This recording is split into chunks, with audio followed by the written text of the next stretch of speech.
estamos en Cartagena.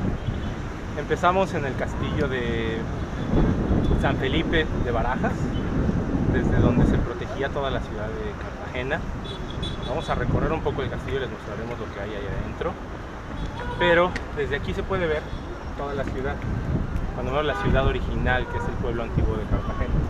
Ahí al fondo se ve la muralla, se ve el río. Toda la parte de la orilla es una muralla que protegía la ciudad. Donde se ven las cúpulas es el centro, la zona de Getsemaní, que visitaremos más tarde. Pero ahorita vamos a empezar recorriendo el castillo. Vamos a saber por qué a Cartagena se le conoce como la heroica. Esta construcción no es en realidad un castillo, es un fuerte que se construyó para proteger a la ciudad de Cartagena en tierra firme. Debido a que en la parte norte la muralla y el fuerte oleaje del mar abierto impedían el paso de los invasores, estos tenían solo dos entradas a la ciudad: la boca grande, en donde se construyó una muralla submarina, y la boca chica, que estaba protegida por fuertes y baterías. Una vez que lograban pasarlas, quedaba el castillo de San Felipe, que defendía la ciudad. Aquí vamos entrando en algunos de los túneles. Huele como pasillo subterráneo de la ciudad.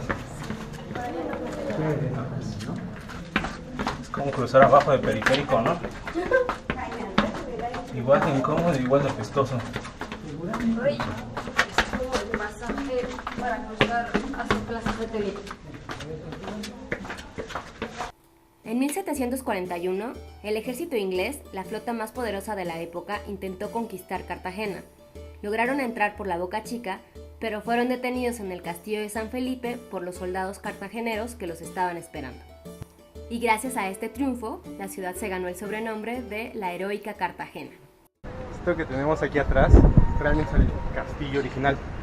Esta es la esquina porque es como un triángulo. Es todo lo que había durante la famosa batalla contra los ingleses. En realidad todo lo demás es actualmente el 60-70% del castillo no existía en ese entonces, se construyó después y en realidad pareciera que no sirvió para nada, pero quedó una fortaleza inmensa que protege toda la ciudad en todos los ángulos. Dicen que gracias a este triunfo en toda Sudamérica se habla español y no inglés. Supuestamente si hubieran ganado los ingleses probablemente hubieran invadido el resto de Sudamérica y se hubieran quedado con las colonias, así que los sudamericanos hubieran hablado inglés. Entramos al barrio de la original Cartagena. El primer barrio que encontramos es Getsemaní, que solía ser el barrio pobre, el barrio descuidado, que se volvió como el paraíso de los viajeros, ya que era muy barato hospedarse aquí. Y ahora es de los lugares más caros. Una habitación te puede costar hasta $20-25 una cama en un dormitorio. 6 personas, una cama, $22. Así que ahorita pues se ha vuelto nada más para caminar. Ahora estamos en la muralla que protege la ciudad, donde según decían que de este lado no podían atacar los barcos porque era mar abierto. Y entonces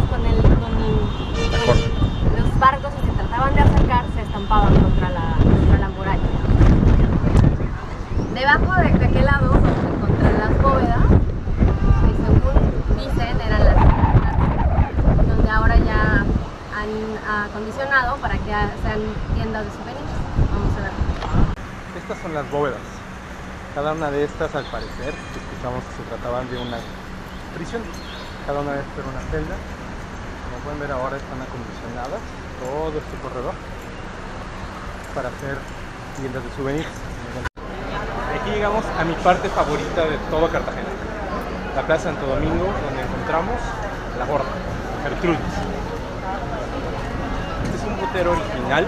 Creo que donde sea que aparece botero se siente una vibra especial. Quiero contarle, mi hermano, un pedacito de la historia negra, de la historia nuestra, caballero, y dice así.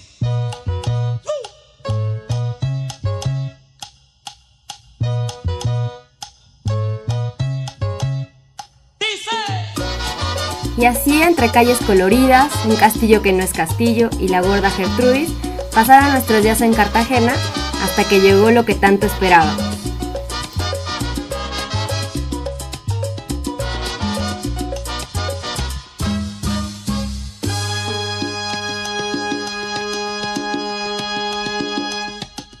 los años 1600, cuando el tirano mandó las calles de Cartagena, aquella historia vivió